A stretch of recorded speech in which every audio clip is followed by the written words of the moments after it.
So I want to introduce Carlo, who's giving the keynote entry speech. And Carlo and I met about, let's say, 3 years ago, maybe, when I still worked in Cologne at Dumo Venture. And well, we didn't invest in this company back then. And I think a couple of other people did not invest in his company back then, but he made it through nonetheless. And so Supreme New Media and Powerflasher, which he founded even before that, are some great companies. And he's going to tell us a bit about the pirate spirit that you need as an entrepreneur and as a local and as a great guy. Please welcome Carlo.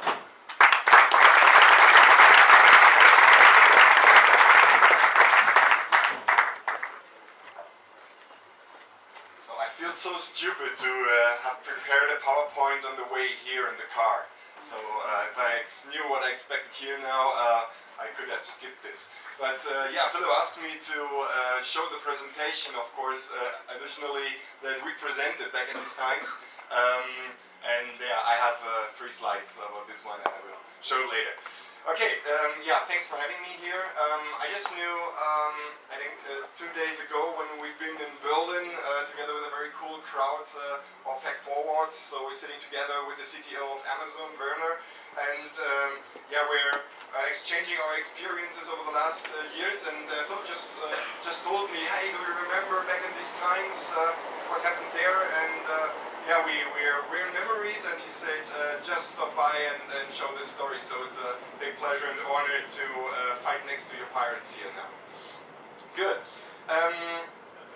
Since all this stuff is a long time ago, I had to take some notes. I'm sorry that I have to look on this stupid iPad a couple times. Good.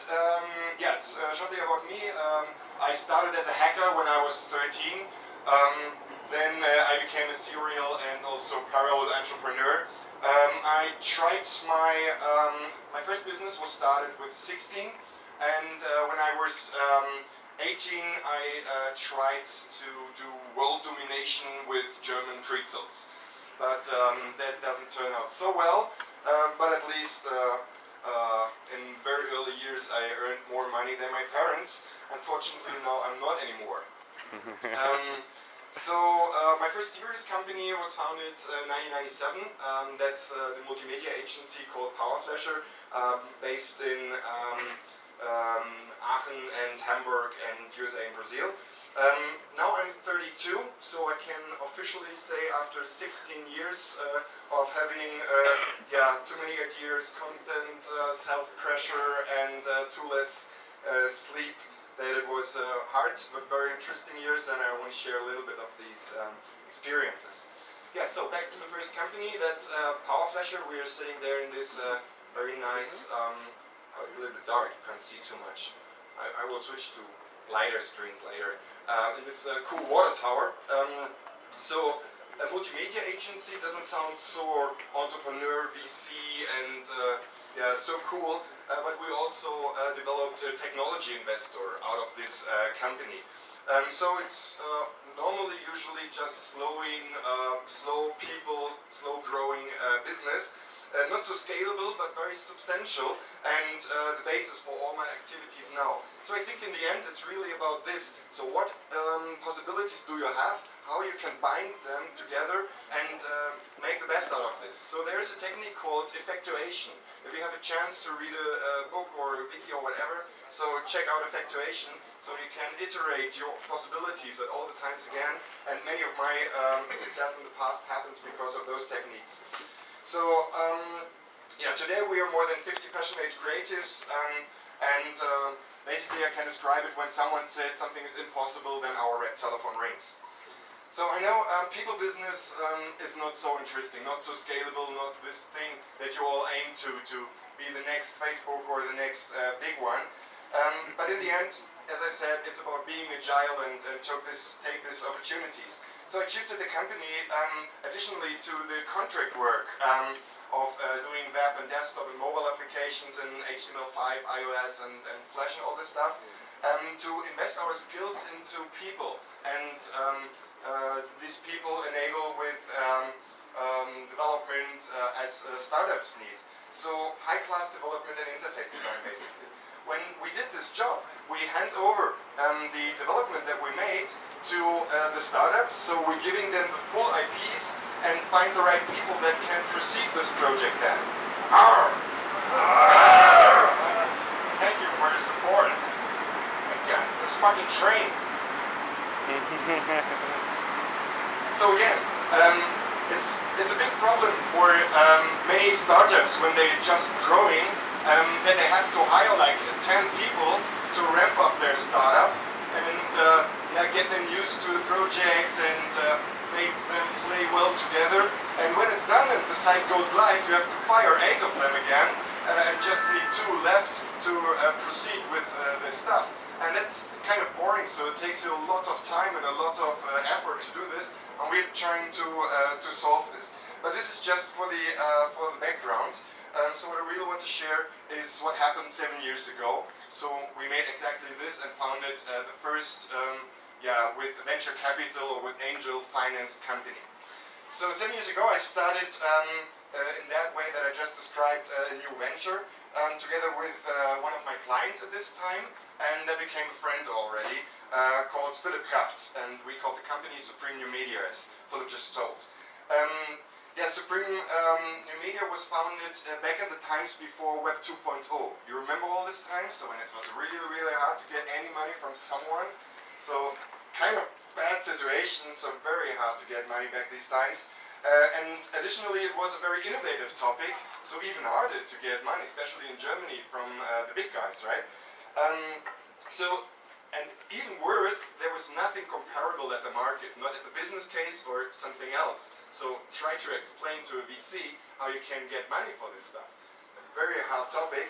So we decided to do not the classical way, starting with VC money. We bootstrap this, and that's what it is about.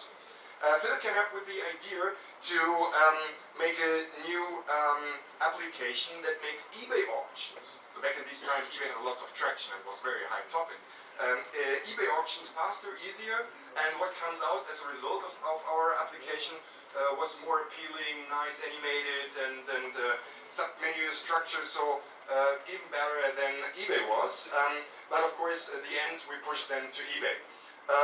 Since that time, we made more than 500 million eBay auctions, 10 million each month. And back at these times, eBay had big traction. We had power, but we had no money. We had this idea to being rich by selling the company to eBay, of course. So that was the idea. We started this with this nice idea, but unfortunately, we did it too well.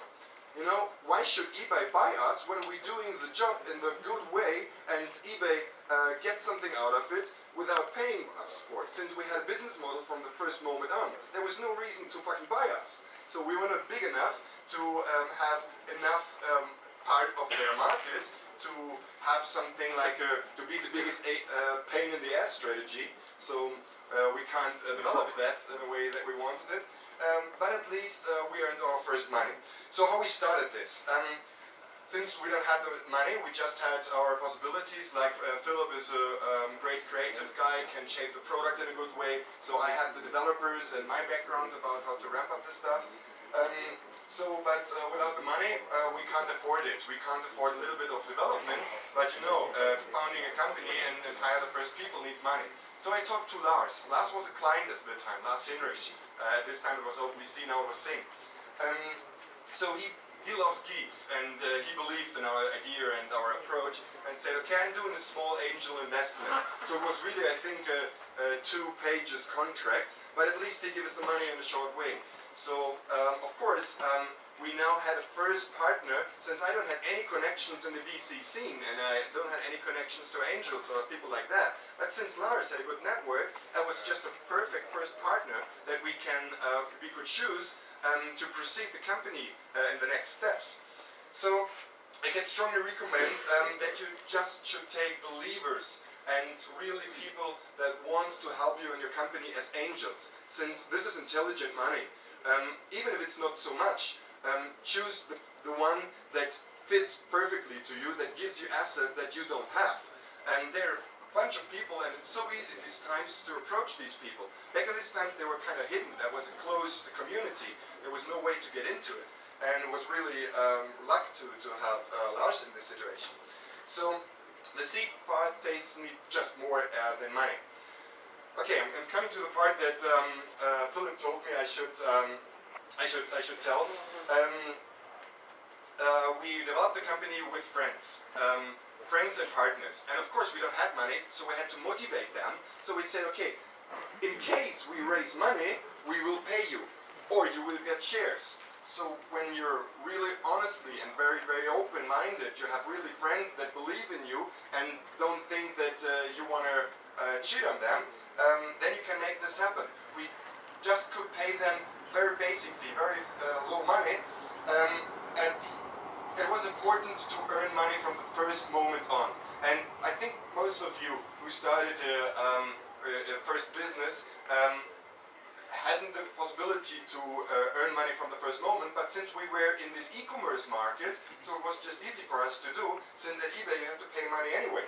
So with that first small numbers, we approached the first bigger round with Klaus Hommelitz. Klaus Hommelitz was still angel, but he made a bigger ticket since we had no numbers, and we could tell them when these small numbers are going in the same direction, then it's going to be huge. So that was 2006, and the second year after he was in, we had break even and developed the company step by step. A lot of business development with partners like AOL, Freenet, T-Online, since we had white label solution.